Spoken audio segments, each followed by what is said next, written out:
Багшнаар яагаад мууддгийн бэ? Бид яагаад онцон идгийн бэ? Түгсээ вантан идэх. Юунаас маач гэдэг.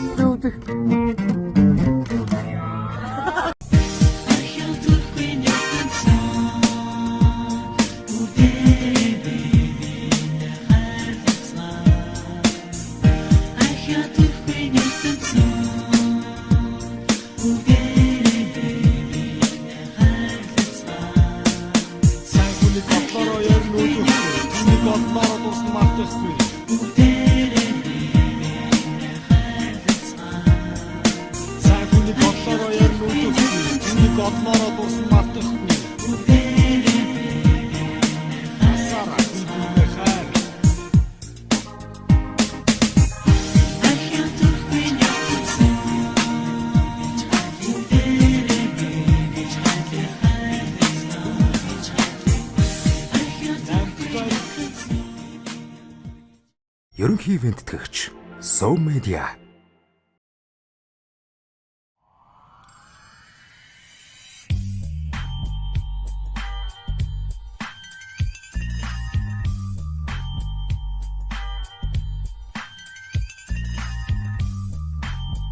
За юу яцхан манайхан Аригун базааны маань цоо шинхэн дугаар эхлэхэд бэлэн боллоо. За ойрын үед Монголын кино зах зээлтэй холбоотой ямар шин сонин соргог зүйл болсон байна хэдүүлээ хамтдаа танилцгаая. Базааныхаа ихэнд бол удахгүй нээлттэй их гэж байгаа кинонуудын талаар та бүхэн танилцуулдаг байгаа. Тэгээд хамгийн ихний кино бол Өнчин хэмээх уран сайхны кино байна. За дөнгөж саяхан театрт шинээр нээлттэй ээж буй энэ хүн Өнчин гэдэг кино бол найруулагч Гал Баяр ахын бол ээлж дуран бүтээл байгаа. Өнчин кинонд бол одоо жүжигчин Боолт, Хөөхөн хулн, Чин зориг, Венецийн олон улсын кино наадмын шилдэг эрэгтэй жүжигчний шагналын эзэн Тэргэл гэх мэт маш олон жүжигчид тоглосон байгаа. Та бүхэн жүжигчин Тэргэлийн талаар сайн мэдхгүй бол Гал Баяр найруулагчийн хийдэг халамцуу яриа нэвтрүүлгийг үзээрэй. Түүний орсон дугаараас бол энэхүү Тэргэл хэмээх жүжигчний талаар хангалттай илүү мэдээллийг авч чадна гэдэгт итгэлтэй байна. За найруулагч Гал Баяр ахын хувьд бол хамгийн сүүлд 2024 онд Алдарт ээжүүдийн ажил хаялт хэмээх киногоо хийснээс хойш бол өөр ямар нэг киног бол яг албан ёсоор найруулаагүй байгаа. Миний мэдхийн бол Өнчин хэмээх киног бол өнгөрсөн жилийн зунаас эхэлж хийсэн санагдаж байна. Ямар ч байсан шинэ уран бүтээлд нь амжилт хүсье. За дараагийн сэдв бол найруулагч Гарам Хандахтай холбогдож байна. Тэрээр саяхан нийгмийн дайсан киногоо бол кинотеатруудын дэлгэцнээ маш амжилттай гаргаж үзэгчдэд хүргэсэн байгаа. Тэгвэл тэрээр дараагийн уран бүтээл болох Цагаан өвгөн хэмээх киноныхаа продакшны ажилд орсон байна. За ойрын их сурвалжийн хэлж байгаагаар бол Гарам Ханд найруулагчин Баг хүү Тинүүн энэхүү киноны гол дүр тоглож байгаа юм байлээ. За тэгээд Тинүүн бол одоо тулааны бэлтгэл, буддын бясалгалдаа орчихсон энэхүү киноны бэлтгэл ажлыг бол базаагаад явж байгаа гэсэн хашуун байна. За тэгээд энэ киноноос хамгийн их сонирхол татж байгаа зүйл бол 2024 онд бүтсэн Monkey Man киноны зураглаач Sharon Mayer Цагаан өвгөн кинонд зураглаачаар ажиллаж магадгүй юм байлээ шүү. За тэгээ шинэ уран бүтээлээ хийж байгаа Гарам медиагийн уран бүтээлчдэд амжилт хүсье.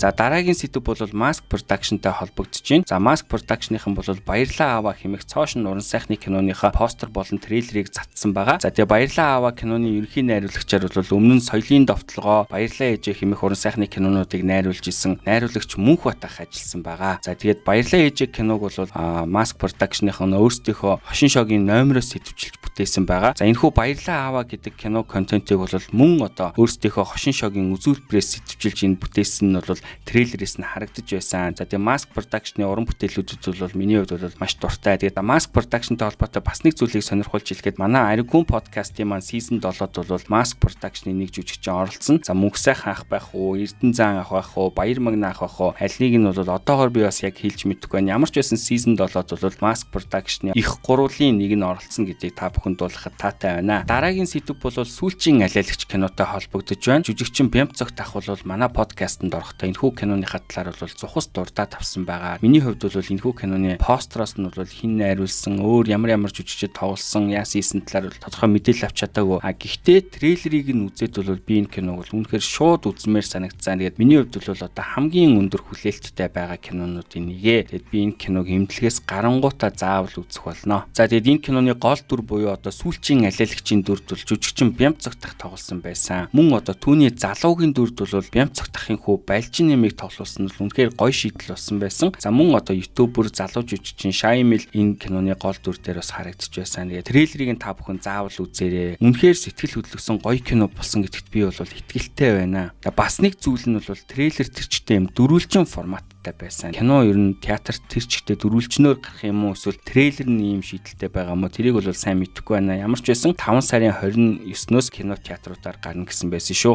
За дараагийн сэдв бол юу фильмийн Ундармаа эгчтэй холбогдож байна. За Ундармаа эгчийн хувьд бол ойрд ургац ариун байгаа харагдаж байсан. За түүнтэй холбоотой эхний ярих сэдв бол тэрээр өөрийн сошиал хуудсанд нэг ийм рилийг оруулсан байсан. Кино зураг авалт үргэлжилсээр байна. Тэгээд хоёр шүтдэг жүжигчэнтэйгээ хамт тоглож байгаа. Тэр хоёр хөөрхөндөө хоол хийж өгнө. Замын гамбар. Гамбар юм уу? Наа чи миний пицца. Саяхан л Чинван хамт дорж олоод. Гоё явжсэн чи одоо энэ хараа цэрэг нь. Үсрийн зэрэгтэй. Энэ дөрвний. Тэгээд хамгийн аймаар нь өдрөөр биш дандаа шөнөөр ажилладаг. Хоёр хөөрхөн жүжигчэнтэйгээ бас анх удаа кино тоглож үзлээ. За тэгээд энэ рилээс харахад бол Ундармаагч цоошин кино уран бүтээлтэй бол орцсон байгаа нь харагдаж байна. Тэгээд энэхүү кинонд нь бол одоо Рамын театрын жүжигчин Эрдэнэ нүлэг ахвал тоглосон юм шиг байна. Мөн одоо Тусгай салаа цуврал киноны жүжигчин Дэндүү харагдаж байна. Ямар кино хийцээ гарах нь бол одоогоор бол тодорхойгүй байна. За юу фильмтэй холбоотой дараагийн уран бүтээл бол Амира итгэлийн оч хэмээх бүрэн хэмжээний анимашн бүтээл байсан. Тэгээд би өмнөх базаагаараа энэ киног ярих гэж байгаа зүгт таг мартсан байлээ. Тэгээд энэхүү Амира итгэлийн оч хэмээх бүрэн хэмжээний анимашн бүтээл бол Монголын кино урлагт бол цоошин хуудсыг эхлүүлж ийн гэдэгт би бол итгэлтэй байгаа. Трейлерээс нь харахад бол энэхүү уран бүтээлд бол маш олон хүний хүч хөдөлмөр сэтгэл зүтгэлээр бүтсэн ийм бүтээл болж байгаа гэдэг нь бол тодорхой байсан. За тэгээд Амира итгэлийн оч бүрэн хэмжээний анимашн бүтээлийн нээлтийн тав одоогоор бол арай зарлагдаагүй байна. Зарлагдсан дэрүүд нь та бүхэн дараагийн мэдээллийг хүргэнэ. За миний мэдхийн хамгийн дайчин уран бүтээлчдийн нэг мөн хамгийн цоглог, хамгийн хайр татам эмэгтэй болох Ундармаа эгчтэй бол шинэ уран бүтээлүүдэд нь амжилт хүсье. За дараагийн сэдв бол Холливуд амраахтай холбогдож байна. Жүжигчин Холливуд амраах бол одоо найруулагчийн карьераа эхлээд нэлээд олон кино хийжлээ. Тэгээд хамгийн сүүлд түүний Шалц киног та бүхэн бас үзсэн байх гэж найдаж байна. Амраах бол Mizon аппликейшны нээлтийн одоо ивентийн үеэр бас нэг нууцыг задлсан байгаа. За одоо энэ тухай ярьж болох юм болоогүй юм болов. Би одоо яг 5 сарын 1-ний өдрөөс эхлээд гитлэл гэдэг нэртэй 10 ангитай уран сайхны сериал зураг авалтанд орох чинь кино маань 11 сараас Nomadia Pictures Univision гарах юм сериал байна да. За ямар тач амар сайхан найруулагчийн дараагийн уран бүтээл бол Гитэл хэмээх нэртэй 10 анги тийм сериал кино байх нэ. За тэгээ сериалч бай, бүрийн хэмжээний киноч бай, амар сайхан найруулагчийн уран бүтээлүүд бол дандаа чанартай кино байдаг учраас шууд л хүлээлт үүсэж байна. За найруулагчаар ажилласан киноч төр бас жүжигчнэр ажилласан киноч төр дандаа чанартай байдаг гэдгийг бас хэлмээр байна. За дараагийн уран бүтээл бол Зуд хэмээх уран сайхны кинотой холбогдож байна. За нэг юм маш гоё постэр бол цацагдсан. Надад бол энэ постэр маш их таалагдсан. Энэ кино нь бол найруулагч Чингүний ээлж дуран бүтээл байгаа. За тэгээ энэ киног бол Гүр Базаргын зохиолоос сэдвүүлэн бүтээсэн байсан. Мөн одоо хөгжмийн зохиолчоор бол нэрт хөгжмийн зохиолч Балхчавгаа ажилласан байсан. За тэгээ тун утгагүй энэ киноны хугацаа тов нь бол тодорхой болох байхаа. За тэгээд үргэлжлээд хэдүүлээ бол кино зах зээлийн эргэн тойронд болж байгаа мэдээллүүдтэй бол танилцдаг байгаа. Хамгийн ихний мэдээ бол Big G-тэй холбогдож байна. За тэрээр бол гараа дээр подкастаар ороод кино театруудын одоо шудраг бус байдлын талаар бол тодорхой хэмжээнд шүгэл хүлээсэн байгаа. Тэр болох үү? Хомролт нэг шүү санагдчих шин тэ. Одоо ингээд энэ монополчсон компанитай тэрний компанийн эзэн мэдсэн ингээд ийм төрийн дэд байгууллагуудаар байж байгаа ч юм уу тэ. Ингээд монополчсон тэнгүүтээ ингээд нэг юм өчнөө сарын хөдөлмөрийг очиход ингээд тэ намайг лав кино дээр оролцолтдог байхад 57% авдаг гэсэн шин. Тэгээд дээрээс нь ингээд би нэр ярьж болж байна уу тэ. Тэгээд дээрээс нь өөх мөнгөнд өнгөх одоо ингээд чи кино үзээд билетэд зараад болчихж байгаа шүү дээ. Тэгээд тэр мөнгөийг чинь шууд авах боломжгүй. Бага удаач хийж өгнө тэ. Тэгээд дээрээс нь одоо юу нэг газраас одоо ингээд манай энэ охин компаниас ийм үйлчилгээ энэ мөнгөнийхөө тэдэн хувьд нь аав гэж тулгаж болгодог тий.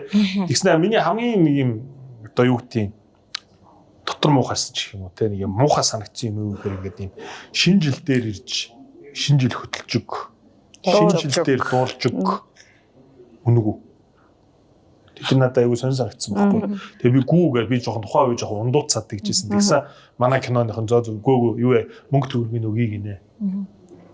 Тэгээд очиод дуулчихгүй юу гэх тэгэхээр би за мөнгө төгрөгийн өгөх юм бол юу тгий. Бас тэгвэл яг бас болж байна. Тэгээ очиод дуулаад тэгээд мөнгө төгрөгийн өгсөн л дөө. Тэгсэн сүулт мэдсэн манай киноныхон мөнгөний нэлээд надад өгсөн юм лээ. Тэгээд ер нь тэр мэрийг сонсоод ерөнхийдөө жоохон залхсан. Тэгээд ер нь ингэж юм хийгээд тэр юм хийж байгаа юм а те одоо юу гэдэг хин нэгэн тэгж нэг юм мүлжүүлээ те зүг зүгээрээ хялтганж те тэгж хин нэгэн тал засаж хялтганж тэгж явмааргүйсэн бохоггүй. Тэгээ тийм болохоор за ер нь гоё артчилсан эрх чөлөөтэй шударгаар нь хипхопол хийлөө гэл. Тэгээд тэгсэн. Тэгээд би бас энийг ярьж бас болж гин үү. ярьсан юм уу бид нар яг энэ асуудлаар ярьсан. Буцаад нөгөө хамт кино хийдэг хүмүүсийн чинь тэд нар амар хавчдсан юм байл шүү дээ. Танаа тэр тэгсэн ингэсэн гээд аюу сонин нэг тийм тэгснэ нэг юм өглөө 2 цаг маг тавьдаг чинь амар юм сонсогддог. Тэгээд бас энд хамаагүй ингэж ярьж байгаа бас би бол яах вэ гэ найз нөхдөж ирчих үедээ гэж жоохон санаа зовдтой ер нь бол та бүхэн сая BG яг юуны талаар хэний талаар ярьсныг бол ойлгосон баха. Тэгээд энэ зүйл бол манай подкастаарч тэр базаагаарч тэр маш олон удаа яригдсан байгаа. За тэгээд уран бүтээлч дурлагийнхан ер нь бол дуу хоолойгоо нэгтгээд шудраг бус зүйлстэй бол тэмцэх нь бол зөв юм аа. За дараагийн сэдв бол жүжигчин Ган Зүрэг ахтай холбогдож байна. Тэрээр мад киноны одоо гол дүр тоглосон гэдгийг та бүхэн бол мэдж байгаа хаа. За мад кино бол саяхан нээлттэй хийж бүх кино театруудын дэлгэцнээ гарсан байгаа. Тэгээд мад киноны нээлтийн араас бол Ган Зүрэг ах энэхүү одоо нийтлэлээ битсэн байгаа. Манай кино урлагч бас зөвүүн талбар шүү. Хүндэлж явдаг хүмүүс зүгээр л багтай гэд боддоо. Нэг л өдөр нэг уулзуур дээр уулзахаа мэдэхгүй байна гэхээр л залуу уран бүтээлчтэйгээ хошин шогч бай, киноныхан ч бай, дэмжихгүй байна гэдэг зүгээр л бөөлж сүрч байна. Гэхдээ мад кино мад тавьсан. Ив ирүүл пост шүү. Хадаг өлөн гаруудаа гинэ. Та нар үнэхээр атаархагчд болжээ. Би зүгээр л бүгдийг ажиглаж байгаа шүү. Өшөө илүү их дүрлцнэ. Та нар яана? Болсон болоогүй 10 хоногт хийсэн контентоо кино урлаг гэж бүү андуураарай. За нэг иймэрхүү хатуу ширүүн пост бичсэн. Тэгээд энд постыг бол би юунаас олж бичсэн гэдгийг бол ерөнхийдөө өөрийнхөө хэмжээнд бол гадралж байна. За түрүүн хэлсэнчлэн саяхан мад кино бол нээлттэй хийсэн байгаа. За мад кино хийсэн зэв фильмийнхэн бол киноныхаа нээлтийн өмнө бол постероо, трейлерээ ингээд цацсан боловч кино урлагийнхан бол ерөөсөө шеэр хийхгүй, ерөөсөө тэрийг дэмжихгүй байсан. Нэг ёсондоо дүүнрээ бол ерөөсөө дэмжихгүй байсан. За нэг ёсондоо одоо кино тогоо гэж ярьдаг тийм ээ. Бид нар кино тогоон дотроо дахиад хидэн тогоотой гэдэг нь бол энэхүү одоо Ганзуу ахын постноос бол харагдаж байна. За зарим нэг уран бүтээлчдийн киноны постерыг, трейлерыг бол манайхан бол битүү шеэр хийж дэмждэг. Киног нь очиж үздэг, үзээдтэй амар ам уралдаж сайн муу хэсэг нь үл хамааран одоо магтдаг тийм ээ. Тэгэхэд бол энэхүү мад киног бол тийм олон хүн бол ерөөсөө шеэр хийгээгүй. Бараг л урлагийнхан шеэр хийгээгүй дээ. Ста нэг энэ дүүнер бол бор зүрхээрээ бол энэ киногоо бол нээлттэй ээж байгаа харагдан лээ. Харин энэ дээр бол Ганзуу ах бол бухимдлаа инхүү илэрхийлсэн байсан. За тэгээ базааны маань хамгийн сүүлийн сэдв бол жүжигчин Алтан дуулахтай холбогдож байна. За дуулах бол сүүлийн үед продюсераар бол ажиллаад нэлээд амжилттай яваа гэдгийг та бүхэн мэдж байгаа хаа. Түүний одоо саяхан хийсэн Амьдрал бол хайр, хайр бол амьдрал хэмээх одоо хоёр ангитай уран сайхны кино бол IPTV-гээр бол гарч байгаа. Тэгээд энэхүү кинотой холбогдуулан нэгэн бяцхан үзэгч түүнд зориулан одоо нэгэн рилийг хийсэн байна. Алтанда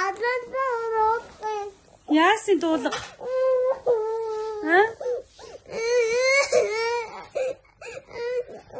Миний охины кинон тоглоулна гэж чи өөр охин тоглолцсон байна уу? Тийм байна уу?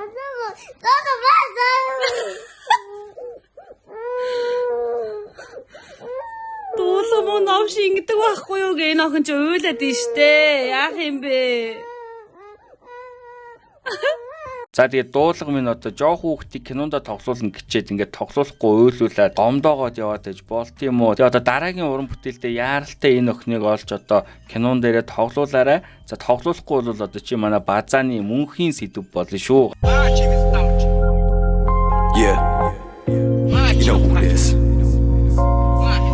T-Well. G-A-T. За базаа маань энэ хүрээд өндөрлөж байна. Аригун нь яг одоогоор бол имлэг твтцсэн байгаа. Тэгээд имлэгээс гарангуутаа Аригун подкастынхаа season 7-г хийн. Тэгээд season 7-гийн маань одоо 10 зочин бол харуула тодорхой болцсон байгаа. Ямар ч байсан маш гоё season та бүхнийг бол хүлээж байгаа. За тэгээд та бүхэн манай season 7-тай хамтран ажиллахыг хүсэх юм бол доор гарч байгаа утасны дугаараар надтай холбогдоорой. Дараагийн базаагаар уулзлаа. Түр баяртай үзэгчдээ та бүхэн яг одоо subscribe дараарай. Subscribe бол та нараас ирэх хамгийн том donation юм шүү.